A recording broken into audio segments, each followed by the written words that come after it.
Berger and the suspect in the New Orleans terror attack were both stationed at the same Army base and both served in Afghanistan. The FBI now confirms it's all just a coincidence and firmly believes Livelsberger acted alone. We've identified no telephonic or email communication between the subjects. No information that suggests that they knew So each other. if you didn't identify any of that information, then what about the if you couldn't identify any communication, then how could you have identified that the communication that was delivered to a podcast was authentic? Am I crazy? That's confusing to me. Other, that they ever served in the same unit, that they were ever assigned at the same place at the same time and had interaction. Maybe just because the details were cross-referenced. On his phone, he called diversity, equity, and inclusion a cancer. He said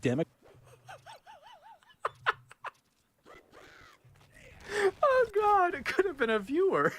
Oh, no. Wow.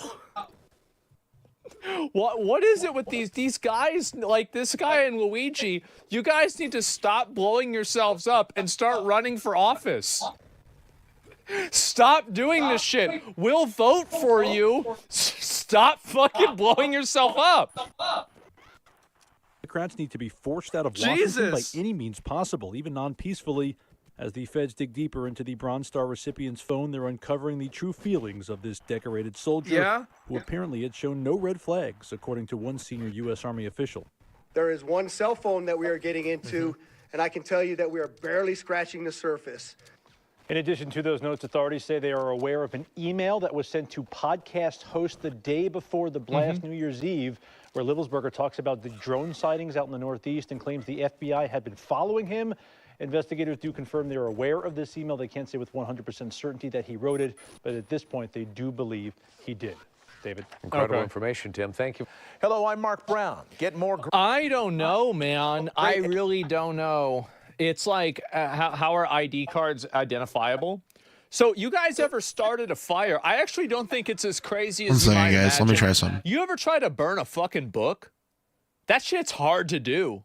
It's so hard to do because, like, you'll have, like, the top pages get burnt, and then it'll insulate the middle pages. Like, even if you burn letters, like, my dad and I, like, we'll burn shit up pretty regularly. And so, like, we've had to burn up, like, you know, a stack of papers, and, like, you got to open it up.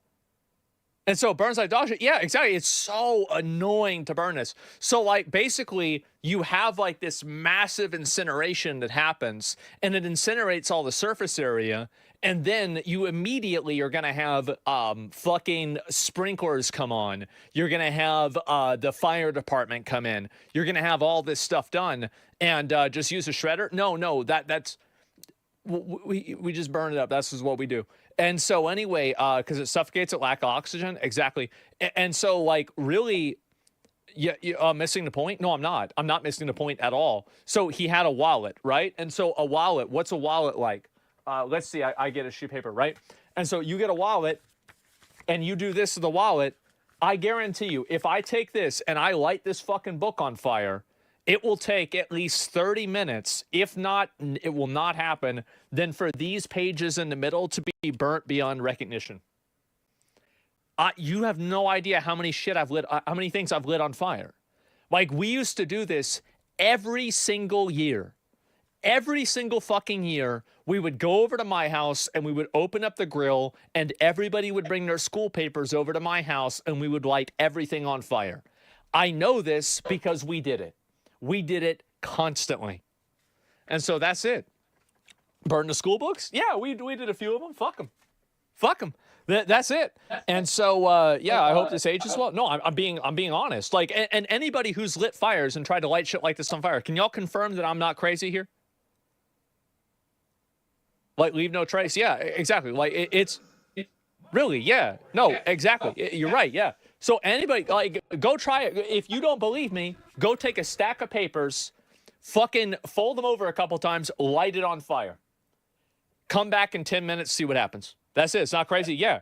Yeah, no, that makes sense. So, but I think that you guys bring up some good points. Now, how did they get the cell phone information? Because I would have assumed that the cell phone would be damaged from the heat. Like, not even from the fire damage, but from the heat, it would have damaged the internal system of the cell phone, the battery, right? I don't get that. I don't understand that. But there also could be a case where they could have, like, he could have had it saved on a cloud, or it could have been saved on, like, a server somewhere, and they were able to access it remotely, right? Like, yeah, cloud backup or something like that, memory card. Well, I would have thought it would have damaged the memory card. Personally, I would have assumed that it would damage the memory card, but I could be wrong. So, yeah. And cloud auto storage, yeah, definitely. And especially Apple stuff, it was mostly on the cloud already. Yeah, definitely. The type of phone might not use the actual HDD. Yeah, I'm not sure. But either way, that's what my viewpoint on it is. I think it's really, really weird. Extremely fucking weird. And I don't know what's real and what's not.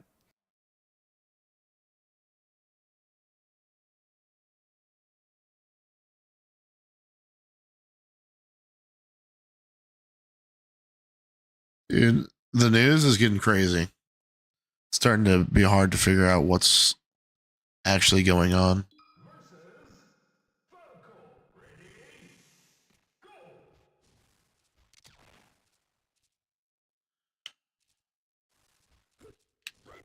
Is the brand new United States Senator from Ohio, just sworn in earlier today, Bernie Moreno. Congratulations, Senator. We can officially call you that now. What's it feel like? You raise your hand, you get sworn in as the senator. Can you believe it? What'd you tell your wife and your family and your in-laws and everybody else? Did they believe that you're now a senator? Well, the good news is I have a big Catholic family, so they all came to Washington, D.C. to be part of this. You know, it's a little overwhelming. I mean, I'm a kid born in Colombia, South America, blessed to death by this country. I got the ability to build great businesses here, and this is my time now to give back to this country that I love, and eager to get to work to get stuff done. Well, congratulations to you. It's quite a moment in anybody's history, and the task is big. I've seen your committee assignments. I want to follow up on the lawfare that's out there.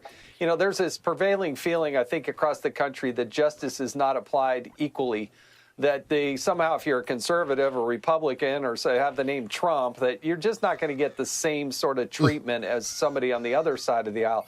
What can you do as a senator to help even that playing field and restore justice and confidence in our justice system? Well, Jason, as you know, what makes America unique and a great country is that we have a justice system that works. When we see what's happened over the last 4 years with the lawfare, the weaponization of the justice system, the attacks of political opponents, President Trump, of course, namely number one. Guys, let me reset my the crime that was committed was a crime in that courtroom. Judge Marchand is a total, absolute disgrace to the American legal system. What we have to do in the Senate right now is get every single one of President Trump's nominees confirmed. We got to get Pam Bondi in there, Kash Patel in there. We got to make certain that they are allowed to do the job to restore the confidence of the American people in our legal system, because without that confidence, we can't go forward as a country in a meaningful way, the way we've been able to be so successful in the shining light of liberty to the rest of the world. People in Colombia look to places like America as the example. But when you see ridiculous, idiotic judges like Marchand, it's a disgrace to this country. It's an embarrassment to this country. And we got to get these guys out of office. One of the committees that you're assigned to is the Homeland Security Committee, and we had some, dramatic happenings, both in New Orleans and then in Las Vegas. We've also had Secretary Mayorkas for a long period of time, I think, deceiving the American people by claiming that they had operational control of the budget or the border, and that they had control of it. And I don't think any of that is true. So what are the early plans for Homeland Security to try to clean up a department and agency that includes FEMA, it includes the Secret Service, it includes the TSA, it includes, so many different departments and agencies, including all the different things, the different avenues of border. So what can you do from Homeland Security standpoint? Well, the first thing you got to do is we got to get Kristi Noem in there. We got to get, again, Trump's nominees in there confirmed quickly. We got to get them in there by January 20th. They should be ready to go so that when President Trump's inaugurated, we have a full cabinet in place. That's the job of the United States Senate for the next 2 weeks. Then what they've got to do is they got to go in deep into these organizations and reform them. Now, what we have to do is, through legislation, stop these loopholes like asylum that allow people to cross the border illegally and then raise their hand and claim asylum. We have to end that ridiculous legislation that exists. Make it very simple. If you come into this country illegally, you're not caught and released into the interior of the country. You're immediately returned to the country where you came, and you're never allowed to claim asylum for the rest of your life. Look, we have to make it so that you can come here legally and zero tolerance for illegal immigration. And if you're in this country illegally, you're going to be deported very, very soon. You should make the plans before we're forced to get you out of this country. Yeah, I think President Trump has a great opportunity to reset the standard for credible fear and enforce the law.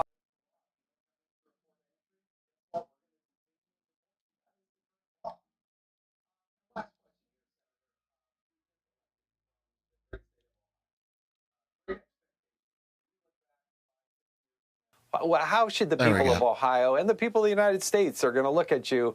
What would be a success in your mind? What do you need to achieve during those 6 years that you've been granted this opportunity to serve as a senator? Well, I think we have to complete the promises that we made in a campaign trail. We have to have a secure border, a zero tolerance for illegal immigration, only one path into America, a legal way. We got to lower the cost of everyday living. We have to reindustrialize this country, especially in the automobile industry, where we've gutted our middle class, gutted our auto factories, shipped them to Canada and Mexico, reverse course, shrink the size and scale of the federal government, get our budget under control, make certain we have peace and stability around the world. And Jason, we do too much here in D.C. Get stuff out of Washington, D.C., back to the states. If we can do that over the next 6 years, I think the Republican Party can be the party for generations to come. We have an opportunity. We don't have 6 years, though. We have 18 months to get these things done, and I'm confident that we can do it. Amen to that. I can tell why you're the senator. Congratulations. Big moment. Hey, Sean Hannity here. Hey, click here to subscribe to Fox News YouTube page and catch our hottest interviews and most compelling analysis. You will not get it anywhere else. All right, guys. I was leaking through a little bit.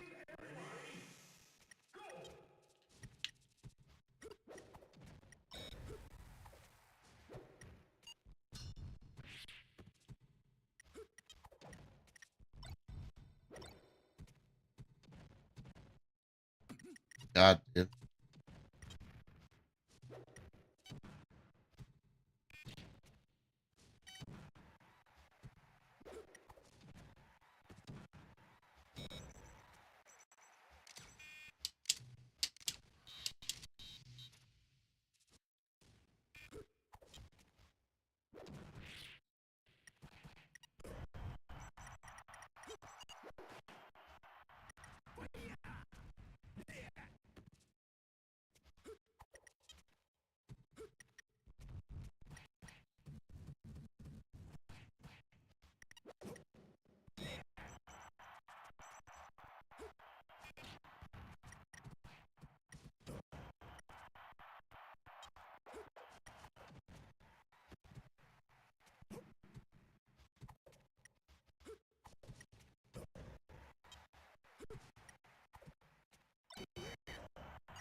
Dude, this lag is terrible.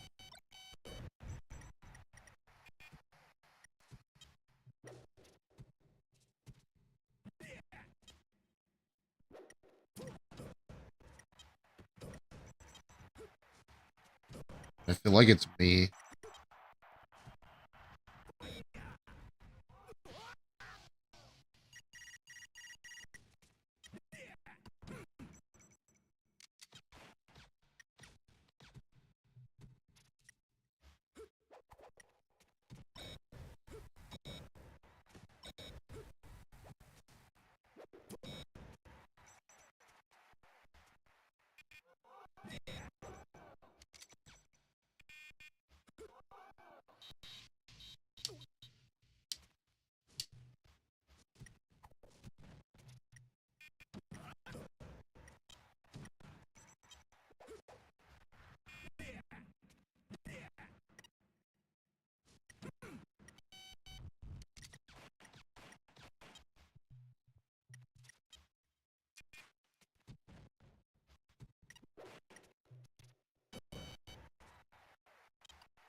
Got him.